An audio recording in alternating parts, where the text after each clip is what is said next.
तर रामकृष्ण हरी माऊली. आज 5 ऑगस्ट म्हणजे आपल्या प्रवासाचा 5वा दिवस आणि आपण राईड करतोय आळंदी ते लेह लडाख. त्या ट्रिपमध्ये आपण काल ओंकारेश्वर, उज्जैन, महाकालेश्वर कंप्लीट करून उज्जैनपासून एक 100 किलोमीटरच्या अंतरावर मुक्काम केला होता एका रिलायन्स जिओ पेट्रोल पंपावर. तेथून आपण सकाळी 6 वाजता निघालो असेल. 6 ते आत्ता वाजतायत 10ला 2 मिनटं कमी आहेत. म्हणजे एक 4 तासांचा प्रवास आपण जवळपास 150-200 किलोमीटर कंप्लीट केलं आहे. आणि आपण चाललो आहे आता स्टॅच्यू ऑफ युनिटी, म्हणजेच गुजरातमध्ये असलेलं नर्मदा नदीच्या तीरावर सरदार वल्लभभाई पटेल यांचं असलेलं स्टॅच्यू, त्या ठिकाणी आपण चाललेलो आहे. तिथून आपण पुढे सोमनाथ नागनाथ करून मग वरती निघणार आहोत. तर येथे व्हिडिओ घेण्याचं कारण म्हणजे असं की आपण आता आहोत गुजरात आणि मध्य प्रदेशच्या बाउंड्रीवर. तर येथील विशेष म्हणजे इथली मज्जा तुम्हाला एक सांगायची आहे का. मध्य प्रदेशमध्ये पेट्रोलचे भाव आहेत 107 रुपये प्रति लिटर आणि जर गुजरातमध्ये बघितलं तर गुजरातमध्ये आहेत 94 रुपये प्रति लिटर.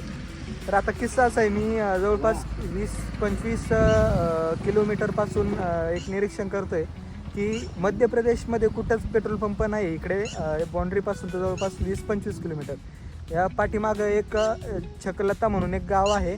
तर त्या गावाच्या ठिकाणी एक भारत पेट्रोलियमचा पेट्रोल पंप होता. त्या पेट्रोल पंपावर अक्षरशः मालकही नसेल, मी म्हणतो कुणीच नव्हतं. म्हणजे तिथं असे छोटे छोटे झाडं वगैरे उगलेले होते. म्हणजे एका गावामध्ये 107 रुपये लिटर पेट्रोल आणि शेजारच्या गावामध्ये जर 94 रुपये लिटर असेल तर साहजिकच आहे कोण 13 रुपये जास्त घालवेल, ते पण 1 लिटर पेट्रोलच्या पाठीमागं. आणि त्यामध्ये अजून ट्विस्ट म्हणजे सांगायचं असा की आपल्या महाराष्ट्रामध्ये 104 रुपये प्रति लिटर हा पेट्रोलचा भाव आहे आणि मध्य प्रदेशमध्ये 107 रुपये. म्हणजेच जवळपास 3-3.5 रुपयाचा फरक पडतो आहे. तरीसुद्धा मी हे आधीच कॅल्क्युलेशन करून ठेवलं होतं.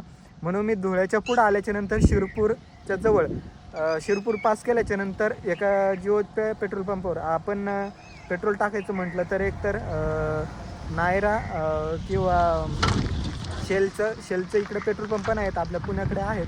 पण नायरा किंवा जिओ आणि सगळ्यात बेस्ट मी म्हणाल शेलचं पेट्रोल पंप. कारण शेलचं जर पेट्रोल टाकलं आपण तर मला तरी साध्या गाडीलासुद्धा चांगला पिकअप मिळतो. तर स्पोर्ट बाईकचं तर विशेष ठीक आहे. तर तिथंच मी धुळ्याच्या पुढं शिरपूर जवळ टँक फुल केला होता. आणि आत्ता जर बघायचं झालं तर तुम्हाला दाखवतो. काटा लुक करतोय, म्हणजेच पेट्रोल अजून एक 1.5-2 लिटर शिल्लक असेल. आणि इथून जर आपण थोडंसं पुढं आलं, हा चेकपोस्ट आहे. ह्या चेकपोस्टच्या समोरच अगदी 200 मीटरही नसेल, 100-150 मीटर नायरा पेट्रोल पंप आहे. आणि तिथं जर बघितलं तर तिथं पेट्रोल 94 रुपये लिटर आहे. तर अशा प्रकारची इथली गंमत आहे. ठीक आहे, चला आपण निघूयात पुढे. आज एकादशी असूनसुद्धा मी अजून पारूचाच आहे. त्याचं कारण म्हणजे असं की आज एकादशी तर आहेच, परंतु आपण जाणार आहोत स्टॅच्यू ऑफ युनिटी च्या ठिकाणी. तिथं आहे नर्मदा नदी.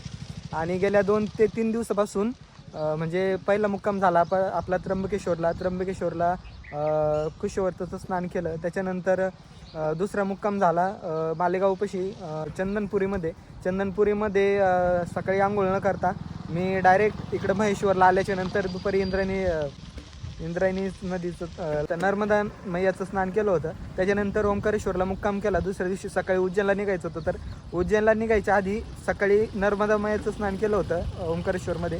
आणि तिथून मुक्कामी रात्री उज्जैनच्या पुढे येऊन आता सकाळीसुद्धा तिसऱ्या दिवशी म्हणजे सलग 3 दिवस मी नर्मदा मैयाचं स्नान करतोय. की अतिशय आनंद वाटतोय. लोक एवढी नर्मदा मैयाची प्रदक्षिणा करतात.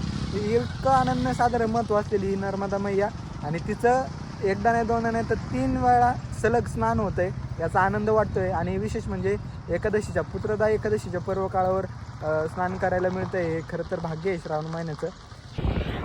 हा व्हिडिओ घेण्याच्या पाठीमागचं कारण म्हणजे असं, तुम्ही समोर व्हिडिओमध्ये बघतायत की या ठिकाणच्या मुली अशा उभ्या राहून शाळा कॉलेजमध्ये जात आहेत. खरंच मानलं पाहिजे या मुलींना की इतकं स्ट्रगल करून या शिकतायत. तर मुलींना सॅल्यूट आहे तुम्हाला.